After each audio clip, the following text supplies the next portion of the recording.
자, 이제 여러분교재 41조 주택의 여과 현상입니다. 자, 한번 생각해 보도록 합니다. 우리가 용도별로 한번 나눠보면 주상공 이렇게 나눌 수 있지 않습니까? 근데 우리 상공에서 이 부동산을 한번 찾아보자고요. 한번 찾아보면 주택, 상가, 공장 중에 어떤 게 비중이 가장 높을까요? 주택이죠. 그래서 우리 정책 같은 것도 보면 주택 정책에 훨씬 더 관심이 많아요. 그래서 기본적으로 이제 주택에 관한 내용을 좀 살펴봐야 되는데 주택 시장을 분석한다는 게 쉬운 게 아닙니다. 그래서 주택의 여가 현상을 다루기 위해서는 어떤 기본 전제 가정이 좀 필요합니다. 인적 작업이 좀 필요하다는 거죠. 자, 보통 우리가 주택을 나눈다 그러면 이제 어떻습니까? 뭐 단독주택, 공동주택 이렇게 나눌 수 있지 않습니까? 그렇게 이제 여러 분류를 많이 하죠. 근데 우리 부동산학에서 주택을 나누게 되면 수준에 따라 이렇게 나눠요. 고가주택 아니면 저가주택. 그래서 일정 수준 이상의 주택은 그냥 고가주택 이렇게 불러버려요. 그리고 일정 수준 이하의 주택은 그냥 저가주택 이렇게 불러버립니다. 그러니까 뭐 가격이 뭐 6억을 초과하냐 아니 뭐 그 세법상 기준 그렇게 쓰는 게 아니고 무조건 고가주택 아니면 뭐라고? 저가주택 이분법을 씁니다. 그렇게 해서 이제 시장을 분석합니다. 그리고 만약에 고가주택에 입주한 사람이 있다 그러면 상대적으로 고소득층이라고 불러주고 만약에 저가주택에 입주한 사람이 있다 그러면 상대적으로 저소득층 이렇게 불러줍니다. 그러니까 뭐 소득 수준이 얼마 이거 기준 없습니다. 그러니까 이거 소득계층도 나눠보면 상위 1%, 뭐 고소득층, 중산층, 저소득층, 뭐 서민, 빈민 힘들어요. 그래서 딱 둘로 나눕니다. 고소득층 아니면 저소득층. 다시 한번. 주택을 고가주택 아니면 저가주택에 이분법을 썼었죠. 그리고 고가주택에 입주한 자는 상대적으로 뭐라 하고? 고소득층. 그 다음에 저가주택에 입주한 자는 상대적으로 뭐라 하고? 저소득층 이렇게 하는 겁니다. 자, 그러면 여러분이 이제 머릿속에 한번 생각해 봐요. 신축 아파트가 방금 분양됐어요. 그럼 상대적으로 이 주택은 둘로 나눈다면 고가주택을 보는 게 나을까요? 저가주택을 보는 게 나을까요? 이분법을 쓰는 거예요. 저가주택보다는 고가주택을 보는 게 나아요. 새 집이니까. 일단 그렇게 하자고요. 자, 그렇게 입력이 됐죠. 자, 이 고가주택에 입주한 사람을 뭐라 부르기로 했죠? 무슨 소득? 고소득층 상위 계층입니다. 알겠죠? 이렇게 합니다. 이렇게. 자, 그리고 말이죠. 이제 시간이 지납니다. 그러면 자, 이 신축 아파트가 시간이 지나면 가격도 하락하고 질도 저하되고 그래요. 그렇겠죠?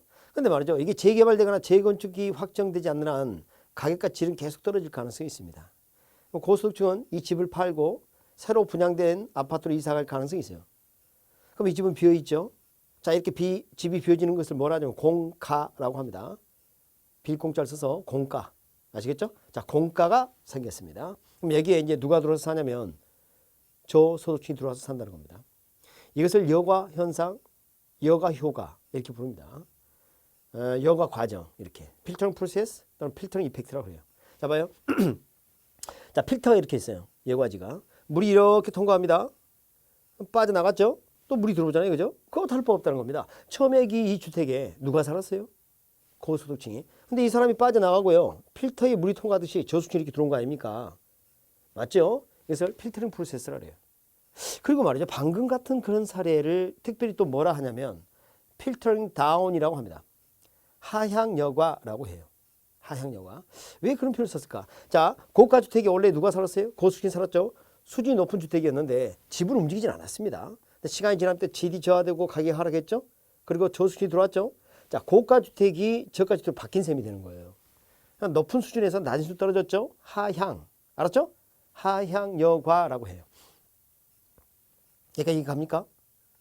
자, 그 다음에 이런 경우는 어떻게 돼요? 자, 이 주택이 이제 진짜 노후되고 정말 이제 철거 수준이 가까워졌어요. 아주 뭐 노후돼서 도저히 살 수 없는 이런 상황입니다. 그럼 이걸 철거를 하고 새 집을 지을 가능성이 있겠죠? 동일한 위치에 그렇게 한번 가정해 봅시다. 그러면 이제 서민들 저소득층 살다가 이들이 떠나고 이제는 좋은 아파트 되면 이제 누가 들어서 살까요? 다시 재건축하면 고소득층이 들어오겠죠? 그럴 때는 필터링 업 그래요. 상향 여과 이렇게 표현합니다.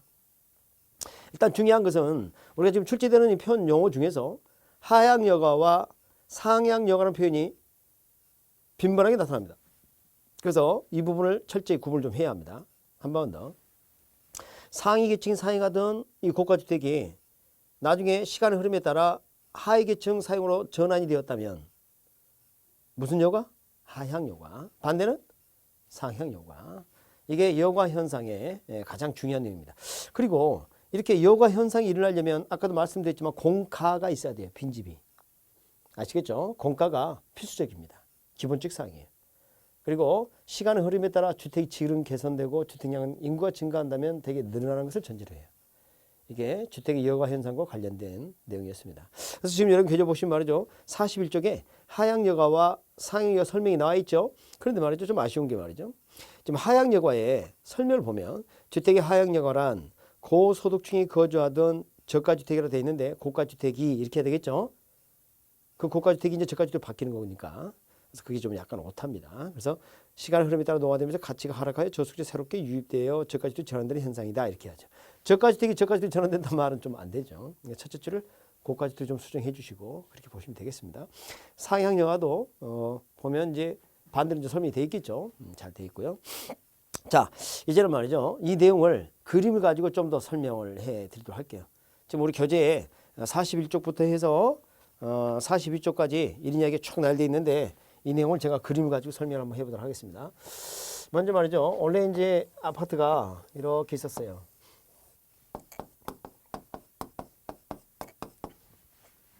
근데 이제 시간의 흐름에 따라 이렇게 이제 아파트가 노후됐다 이렇게 칠게요. 이렇게. 어때요? 아파트 좋아 보여요? 안 좋아 보여요? 자, 이런 상황입니다. 뭐 지구멍도 있고요. 뭐 이런 상황이 됐어요. 그러면 처음에는 새 아파트에다가 이제 노후됐는데요. 자, 이 아파트에 지금 현재 고수층이 살고 있다가 이 사람 인생을 했습니다. 현재 시가가 얼마냐? 이제 평수 같은 거 무시합시다. 가격은 또 지역마다 너무 다르기 때문에 제가 그냥 이렇게 하겠습니다. 그냥 인위적으로. 그냥 2억 이렇게 하겠습니다. 근데 이것을 지금 노후된 주택인데 리모델링 한다. 개량 비용이 얼마 들어가냐? 이렇게 봤더니 4천만 원 정도가 소요된다 그래요. 그래서 이 사람이 인생하겠어요. 지금 현재 시가 2억인데 리모델링 해서 판다면 개량 후 시가는 얼마나 될까? 이렇게 이제 궁금했어요. 개량 후 시가는 얼마나 될까? 이렇게 궁금했어요. 그래서 공인중개사가 물어봅니다. 지금 아파트를 팔면 이걸 살면 2억이라고 그러는데 팔면 자 개량해서 4천만 원을 들여서 리모델을 하면 얼마 받을 수 있겠니? 이렇게 물어봤어요. 그랬더니 똑똑한 공인중개사가 뭐라 하냐면 많이 받아봐야 2억 2천 정도 되지 않겠어요? 그래요. 납득이 안 되죠? 봐봐요. 지금 현재 시가가 2억인데 여기다가 4천만 원을 투자했단 말이죠. 그럼 2억 4천보다 더 넘어야 정상일 거 아니에요. 그러니까 이해가 안 간다 그러니까 말이죠. 잠깐 나와보라는 겁니다. 이렇게 쳐다보래요. 쳐다보래요. 이렇게 한번 쳐다봐요. 자, 니만 고치면 뭐하냐 말이에요. 주위로 또 좋지 않냐를 받는 거죠. 이런 게 이제 외부 효과라는 겁니다. 주위로 또 불리한 작용을 이렇게 받는 걸 알 수가 있어요. 그죠? 그러니까 너만 고친다고 해서 가치가 그만큼 콕 높는 것은 높아지는 것은 아니란 거죠. 그래서 이런 결론을 볼 수 있어요. 그러니까 개량 후 시가가 예를 들어서 2억 2천밖에 안 된다고 한번 쳐보죠. 그럼 어떤 특징이 있습니까? 자, 개량 후 가치 상승분이 얼마입니까? 2천만 원이죠? 2천만 원이죠? 근데 개량 비용은 얼마입니까? 4천만 원이죠? 이런 상황입니다. 지금 이렇게 됐다는 거죠. 이렇게. 그러니까 이걸 개량한다, 안 한다? 하지 않는다. 개량하지 않는다. 이렇게 볼 수가 있어요. 이렇게. 그런데 말이죠. 공교롭게도 이런 일이 생겼다 칠게요. 주변에 재개발되거나 신도시 개발되거나 뭐 재건축되거나 이런 데가 있다 한번 쳐볼게요. 그래서 뭐 신도시 개발이나 재개발되었다. 신도시 또는 뭐 재개발 등이 일어났다 한번 쳐보겠습니다. 근데 공교롭게도 분양 가격이 2억 4천만 원이다. 이렇게 한번 가정해 봅시다. 2억 4천만 원. 자, 그러면 이 사람은 말이죠. 지금 이 아파트 팔면 2억 받을 수 있다면서요.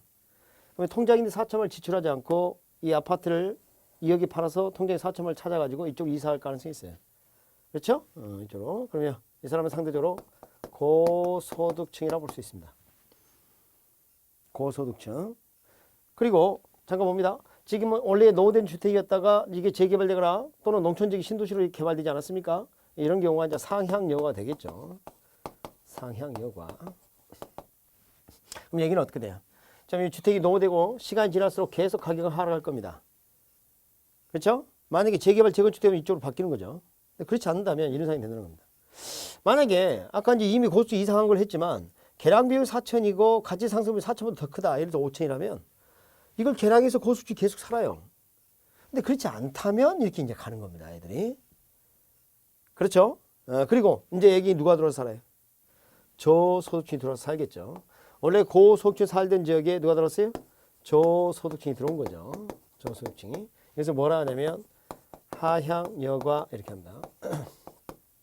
하향여과. 자, 그러면 이쪽에 봐서 신도시 또는 재개발되었을 때 이 상황은 왜 이렇게 되었을까? 개량 후 가치 상승분하고 개량 비용을 비교했을 때 지금 이런 상황이었을 거란 거예요. 그래서 개량이 이루어진 겁니다. 그래서 개량이 이루어진 거예요. 여기 이제 누가 살까요? 고소득층이 살게 돼요. 여기 누가 살까요? 저소득층이 살게 됩니다. 이렇게 고소득층 주거지역과 저소득층 주거지역이 이렇게 나눠지는 현상을 뭐라 하냐면 주거분리라고 합니다. 뭐라 한다? 주거분리. 자, 이 다음에 이제 직주분리라는 걸 배울 거예요.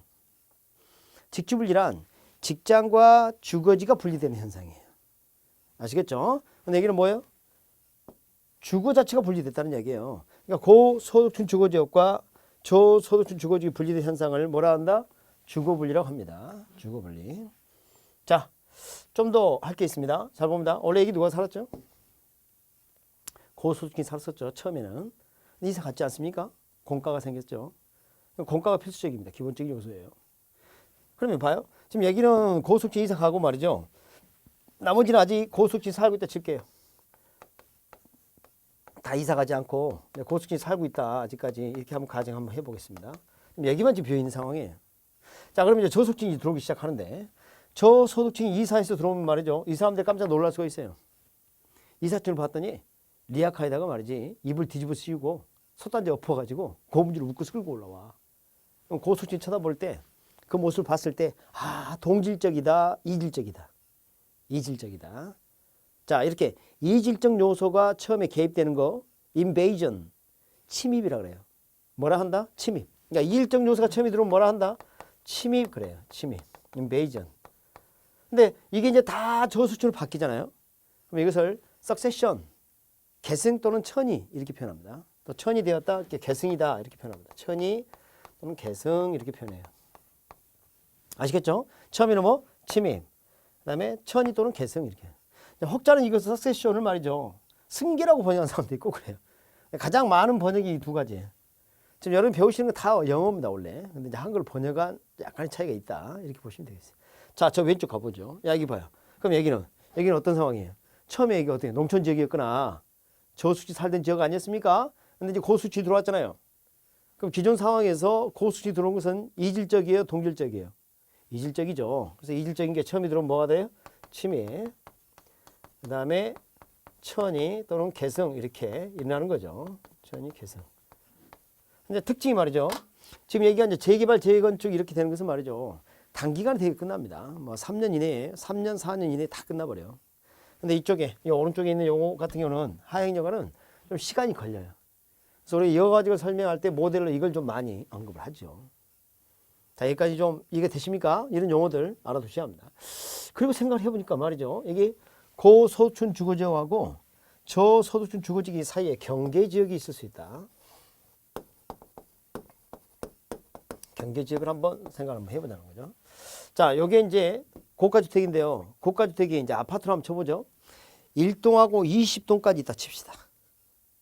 근데 1동에 창문을 열었더니 한강이 보여요. 근데 20동에 창문을 이렇게 열었더니 이게 보입니다. 그럼 여러분 생각하기에 1동하고 20동 가격 차이가 있겠죠.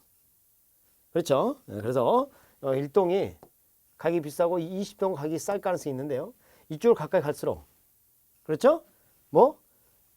할인 거래될 가능성이 있어요. 할인 거래될 가능성이 있다. 반대의 경우 어떻게 됩니까? 자, 이런 주택이 이쪽으로 가게 되면 어때? 유리해지는 거죠. 이때는 할증 거래될 가능성도 있습니다. 할증 거래될 가능성이 있다. 여기는 할인 거래, 여기는 할증 거래. 지금까지 주택의 여가 과정과 관련된 문제들을 다 분석을 해보면 말이죠. 방금 살펴본 이 용어 안에서 다 축제돼요. 지금 우리 입문서는 저런 그림이 없죠. 그래서 지금 아주 간략하게 좀 정리가 되어 있는 거니까 오늘 강의 들으신 거 기억을 했다가 자꾸 보시면 저런 용어들이 이제 체화가 될 겁니다. 당장 오늘 가장 중요한 건 뭐냐면 자, 하향여가와 상향여가를 구분하는 거예요. 알겠죠? 그 둘을 구분하는 거 당장 시급합니다. 그게 헷갈리면 안 된다는 겁니다. 그것만 좀 주의하시면 되겠어요. 아시겠죠? 자, 이렇게 해서 주택의 여과 현상을 좀 살펴봤습니다. 자, 남은 시간에 이제 뭘 볼 거냐면요. 시장에는 어떤 개발 정보 등이 제공이 되면요. 부동산 가치 등에 영향을 미칩니다. 맞죠? 자, 어느 집 개발된다네 그럼 어때? 땅값이 들썩거리지 않습니까? 그래서 우리 그 시장론에서 그 다루는 필수 코스가 있는데 효율적 시장 가설입니다. 그래서 원래는 이게 이제 경영론에서 주로 다루던 그런 이론이었는데 우리 부동산학에서 이것을 가져다 이제 쓰고 있습니다. 그래서 여러분 교재 보니까 42쪽에 제 3절 효율적 시장 이론이라는 게 있죠. 자, 이것을 좀 살펴보도록 할게요. 이것은 가설이에요. 가설. 그래서 이걸 기본 틀로 해서 우리가 이해를 할 게 좀 있습니다.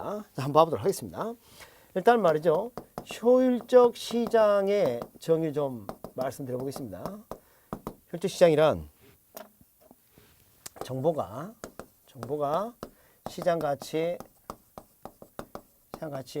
지체 없이 잘 반영되는 시장. 정보가 시장 가치에 잘 반영되는 시장을 효율적 시장이라고 합니다. 그러니까 여기서 말한 거, 이거 뭐예요? 정보가 어디에? 시장 가치에. 근데 이 정보가 어떤 유형의 정보냐에 따라서 개념상, 방금 제가 뭐라 그랬죠? 개념상 셋으로 나눠요.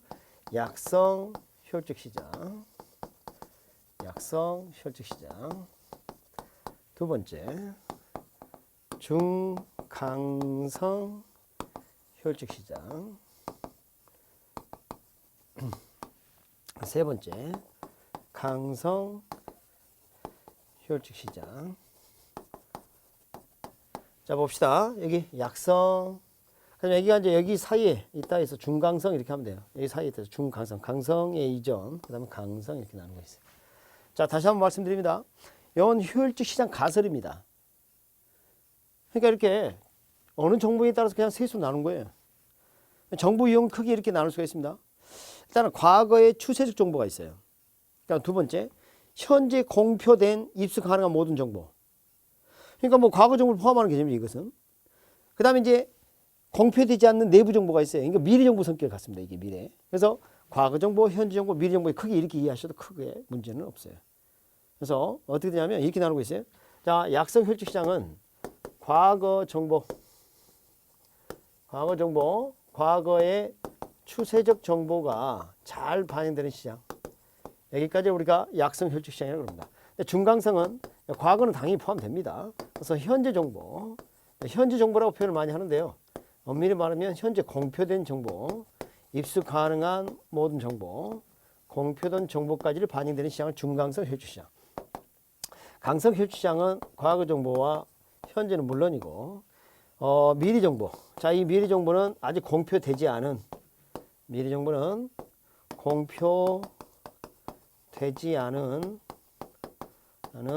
내부 정보다 이렇게 보시면 돼요. 내부 정보. 이게 이제 강성 효율적 시장입니다. 강성 효율적. 자, 이렇게 해서 시장 유형을 셋으로 제가 한번 나눠봤어요. 나눠놓고 보니까 굳이 우리 현실 시장을 이 셋 유형의 시장 중에서 분류를 해본다면 어디까지 나타날 수 있느냐고 보냐면요. 중강성까지 나타날 수 있다고 봐요. 과거의 추세 정보는 물론이고 최근에 발표된 이런 정보들이 주가나 부동산 가격에 영향을 미치지 않겠습니까? 그러니까 현실 시장은 무엇에 가깝다? 중강성까지 나타날 수 있다고 봐요.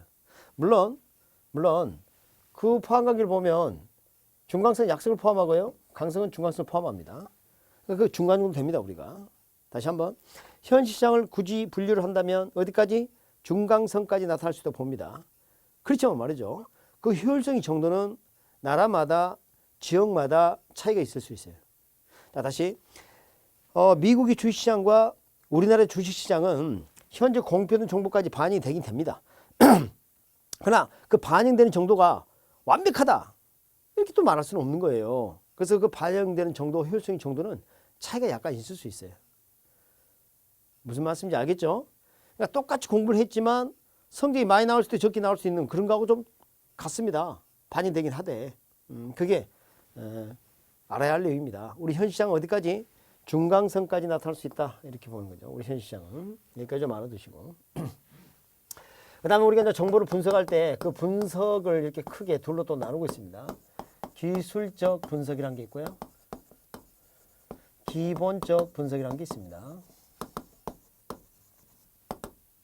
자, 기술적 분석, 테크니컬 어널리시스, 기본적 분석, 펀더멘털 어널리시스. 기술적 분석이라는 것은 과거의 추세적 정보까지 반영되는 그런 정도 분석을 하는 거. 기본적 분석은 현재 공표된 정보까지 반영이 되면 기본적 분석 이렇게 볼 수 있어요. 현재 공표된 정보까지 반영이 되면. 그럼 이렇게 하죠. 현재 정보까지 분석하면 기본적 분석 이렇게 합시다. 우리 현실 시장은 어디까지 나타난다고 봤었죠? 중강성 효율적 시장이 나타날 수 있다고 했었죠. 그렇기 때문에 현재 정보까지 분석하는 게 기본이다 이렇게 생각합시다. 자, 정보 분석은 둘로 나눕니다. 뭐뭐으로? 기술적 분석, 그렇죠? 그 다음 기본적 분석까지 이렇게 표현할 수가 있어요. 자, 잠깐 여기 와서 그러면 이런 한번 생각해보죠. 그럼 만약에 개념 시장인데요. 이런 약성 효율적 시장이 있다고 칩시다. 근데 여기에서 말이죠. 어떤 사람이 기술적 분석을 했다고 합니다. 기술적 분석을. 그럼 생각해보죠. 지금 약성 효율적 시장은 과거 정보가 시장 가치에 잘 반영이 끝났습니다. 그럼 이미 과거 정보는 시장 가치 반영이 끝났는데 그 과거 정보를 분석하는 기술적 분석을 통해서는 남들보다 우수한 정보를 얻을 수 있는 것은 아니죠. 반영이 다 끝난 정보를 결국 분석하고 있어요. 그러면 남들보다 우위에 서 있지 않기 때문에 정상적 이윤을 초과를 얻기가 불가능합니다. 자, 이 기술적 분석을 통해서 초과인이 가능하다, 불가능하다. 초과인이 힘들어요. 근데 지금 아직 반영이 안 된. 그래서 만약에 현재 정보나 그렇죠? 미래 정보가 있다면 이 사람은 남들보다 우수한 정보를 얻은 셈이 되어서 그렇다면 초과 이윤이 가능할 수는 있겠네요. 그렇죠? 무슨 말 알겠죠? 지금 개념 시장이에요. 다시 한번 약성 효율적 시장은 과거 정보까지 반영되는 시장 아닙니까? 그게 잘 반영되는 시장이에요. 근데 과거 추세 정보까지 분석하는 그런 분석을 해봤자 남들보다 우수한 정보를 얻을 수 있는 것은 아니란 말이에요. 그 분석을 통해서 초과이윤을 얻을 수는 없어요. 그러면 여기에서 이제 우위에 설려면 어떻게 해요? 우위에 설려면 아직 반영이 안 된 요놈을 입수해라 말이지. 이걸 가지게 되면 무엇을 얻을 수 있어? 초과이윤이 가능할 수 있다. 여기까지 이해되십니까? 지금 여러분 개념 시장의 내용을 배우고 있어요. 그런데 말이죠. 만약에 어떤 사람이 또 요 기술적 분석을 여기서 했다. 봐요. 여기는 현재 정보까지 반영된 시장입니다. 이걸 가지고 초과이윤을 얻을 수는 없는 거죠. 당연합니다. 여기서 기술적 분석을 해봐야 초과이윤을 얻을 수 있는 것은 아니에요. 이제는 기본적 분석 한번 생각해 봅시다. 자, 잠깐만요. 만약 어떤 사람이 약성 효율적 시장에서 기본적 분석을 했다. 그럼 이런 정보를 입수한 셈이 되는 거예요. 맞습니까? 그 사람은 무엇을 얻을 수 있어요? 초과이윤을 얻을 수가 있습니다. 이해되셨죠? 지금 여기다 적진 않았지만 만약 그 사람이 중강성 효율적 시장에서 기본적 분석을 했다면 어떻게 될까요? 중강성 효율적 시장에서 기본적 분석을 했다면 중강성 효율적 시장은 과거 정보와 현재 정보가 모두 시장같이 반영이 다 끝났어요. 그런데 그것을 분석하는 기본적 분석은 남들보다 우위에 서도록 해주는 그런 분석이 아니에요. 그러니까 이 분석을 통해서는 초과이윤을 얻을 수 있다 없다? 초과이윤을 얻을 수가 없다. 아시겠죠? 없어요. 그럼 어떤 경우에 초과이윤을 얻을 수 있을까요? 그렇죠. 아직 반영이 안 된 미래의 정보가 있다면 참 좋겠네요.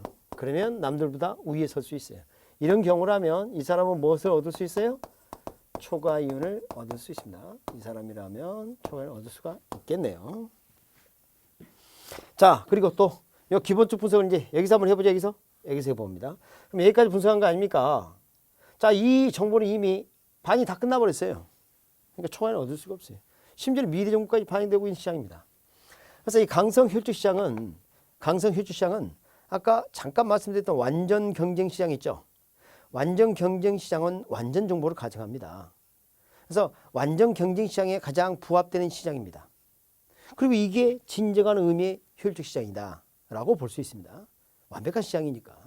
그래서 여기서는 분석을 통해서는 초과이를 얻을 수 없어요. 그래서 분석이 불필요합니다. 분석이 불필요해요. 그리고 초과이를 얻을 수 있는 것이다 아니다? 아니다. 초과이를 얻을 수 있는 게 아니다. 이렇게 볼 수 있어요. 이게 강성 효율적 시장입니다. 강성 효율적 시장. 자, 그래서 주의를 좀 해야 될 게 있습니다. 우리 수험생들이 이제 학습을 하면서 제일 문제가 뭐냐면 효율적 시장 가설의 내용이 현실 시장을 바로 대입하는 데 쓰이는 것은 아닙니다. 그러니까 모두 다 대입하는 그런 것은 아니에요. 자, 우리 현실 시장을 이해하기 위해서 개념상 테이블에서 나눈 거예요. 개념상 시장입니다. 어떻게 나눴어요? 약성, 중강성, 강성 이렇게 나눴단 말이에요. 그래서 한번 나눠보고 개념상 나눴죠. 그리고 이제 현실 시장을 이 셋 중에 한번 대입을 해봤어요. 근데 어디까지 나타날 수 있다? 중강성까지 나타날 수 있다. 이렇게 이해가 되는 겁니다. 아시겠죠? 그리고 그 효율적인 정도는 나라마다 지역마다 다를 수 있다. 무슨 말 알겠죠? 네, 그렇게 하는 겁니다. 그 다음에 이제 정보 분석도 크게 둘로 이해를 하잖아요. 기술적 분석 아니면 기본적 분석이다. 이렇게 생각하자고요. 근데 기술적 분석은 어디까지? 테크니컬 어널리시스 이것은 과거의 추세 정보까지. 기본적 분석은 현재 공표된 입수 가능한 모든 정보까지 분석하면서 이렇게 약속을 했습니다. 표현이죠, 표현. 그래서 우리 현실 시장에서 만약에 어떤 사람이 기본적 분석을 해본다 할지라도 이미 이 정보는 반영이 다 끝나버린 상황이기 때문에 초과이는 얻을 수 없다. 그러니까 우리 현실 시장에서는 뭐가 있어야 돼요? 미래 정보, 내부 정보가 있으면 대박. 오케이? 오케이? 봐요. 삼성 이건희 회장이 화장실에서 구성한 내용을 내가 알 수 있다. 그럼 얼마나 좋겠어요. 그러니까 이런 기업의 내부 정보를 함부로 이렇게 유출하면 안 됩니다. 그러면 시장에 왜곡을 가져올 수 있어요. 그렇죠? 불로소득을 얻을 수도 있고요. 책으로 보니까 좀 논란이 생기는 게 뭡니까? 제주도에 공항, 신공항이 건설된다는 정보가 사전에 유출됐다는 그런 지금 말이 있어요. 확실한 것은 아닙니다만 만약 그렇게 사실이라면 정말 심각합니다. 맞죠? 그런 개발 정보를 사전에 입수한 자가 토지를 매입했을 거 아닙니까?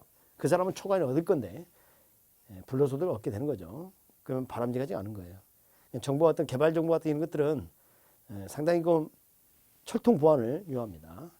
공직자들이 그래서 아주 그 양심이 좀 발라야 돼요. 그렇지 않으면 상당히 심각해집니다. 국가적으로. 자, 이렇게 해서 우리 시장론에 관련된 내용을 좀 살펴봤습니다. 그래서 여러분께 이제 43쪽까지 좀 말씀을 드렸어요. 이제 다음 강좌에서 뭘 다룰 거냐면요. 자, 이 시장에서 내가 토지를 매입해서 상가 지었어요. 그럼 자리를 점하는 게 되는 겁니다. 이걸 뭐라 하냐면 입지라고 그래요. 출집인데 매우 높습니다. 그래서 다음 강좌에서는 입지론을 다루도록 하겠습니다.